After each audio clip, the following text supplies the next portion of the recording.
Gram सभा मोइया कपूरपुर से चल पड़ा है विकास की ओर। विकास के डगर पे विकास की गंगा बहाने आपका भाई आपका बेटा राम प्रसाद निषाद। तो हाँ प्यारे मित्रों, इस साल के होने वाले प्रधानी चुनाव में आप अपने भाई राम प्रसाद निषाद जी को अपना बहुमूल्य वोट देकर भारी मतों से विजयी बनाएं।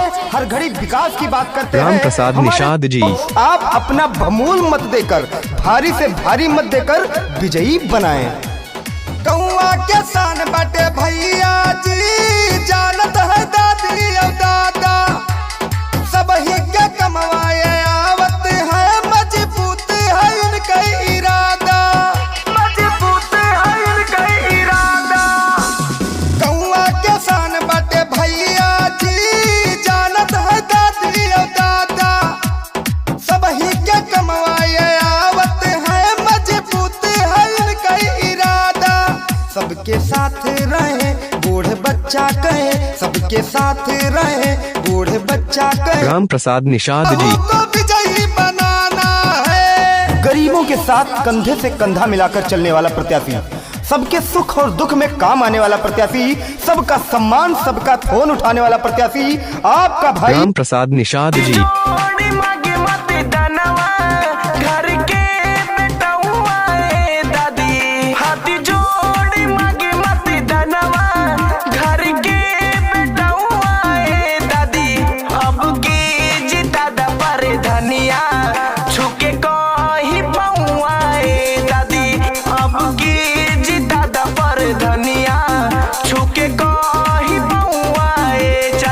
ग्राम सभा मोइया कपूरपुर से आपका अपना प्रधान पद प्रत्याशी राम प्रसाद निषाद उर्फ गप्पू जी। जालिम कितना जुल्म करेगा सत्ता की गलियारों से, जालिम कितना जुल्म करेगा सत्ता की गलियारों से। ग्राम सभा मोइया कपूरपुर के गली गली में गूंज रहा है राम प्रसाद निषाद भैया के नारों से।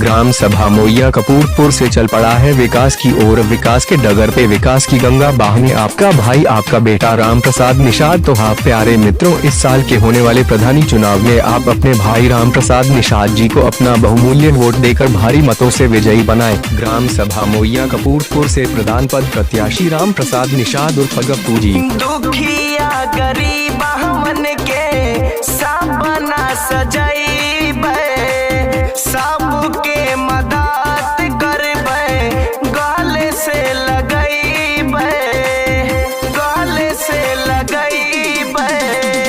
दुखिया गरीब हमन के सपना सजैबे, सबके मदद करबे, गले से लगैबे। केहू के निराश न करबे,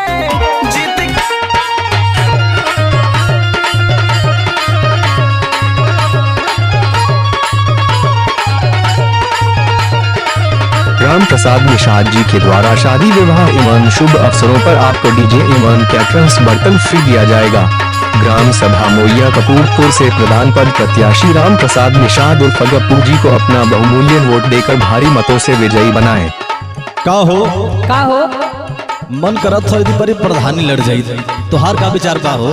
प्रधानी लड़े खातिर पैसा चाहेला, पैसा। हाँ इतना व्यवहार हो।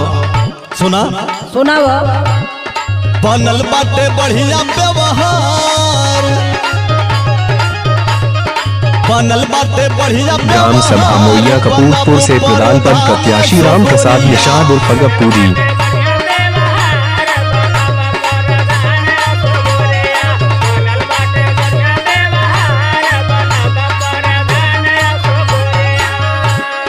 सुना व्यवहार खाए के ना देला। सुना हमार बात।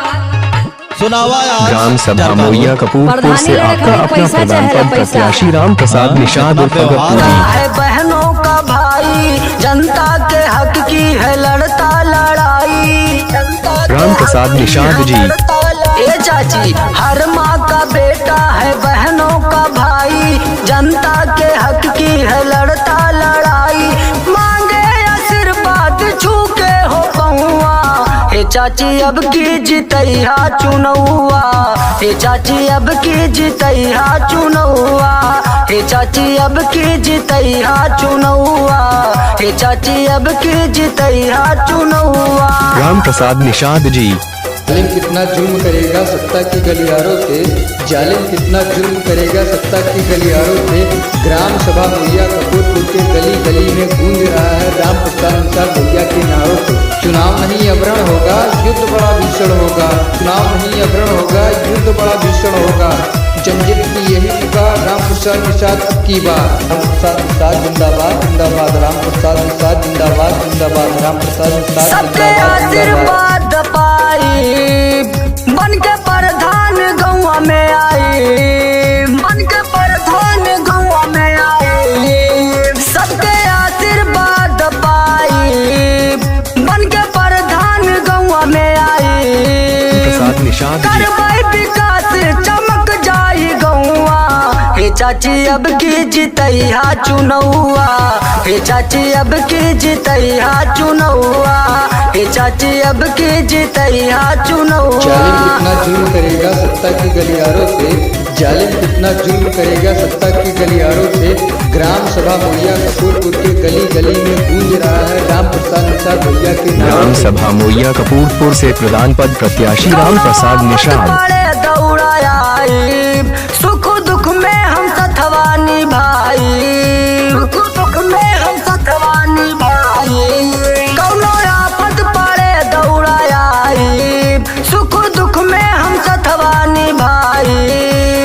हाथ जोड़ कहे अपने घर के बेटौआ। हे चाची अब की जितैया चुनौआ। हे चाची अब की जितैया चुनौआ। हे चाची अब की जितैया चुनौआ। हर माँ का बेटा है बहनों का भाई, जनता के हक की है लड़ता लड़ाई। जनता के हक की है लड़ता लड़ाई। हर माँ का बेटा है बहनों का भाई, जनता के हक की है लड़ता लड़ाई। मांगे आशीर्वाद छुई के हो। ग्राम सभा मोइया कपूरपुर से चल पड़ा है विकास की ओर, विकास के डगर पे विकास की गंगा बहाने आपका भाई आपका बेटा राम प्रसाद निषाद। तो हाँ प्यारे मित्रों, इस साल के होने वाले प्रधानी चुनाव में आप अपने भाई राम प्रसाद निषाद जी को अपना बहुमूल्य वोट देकर भारी मतों से विजयी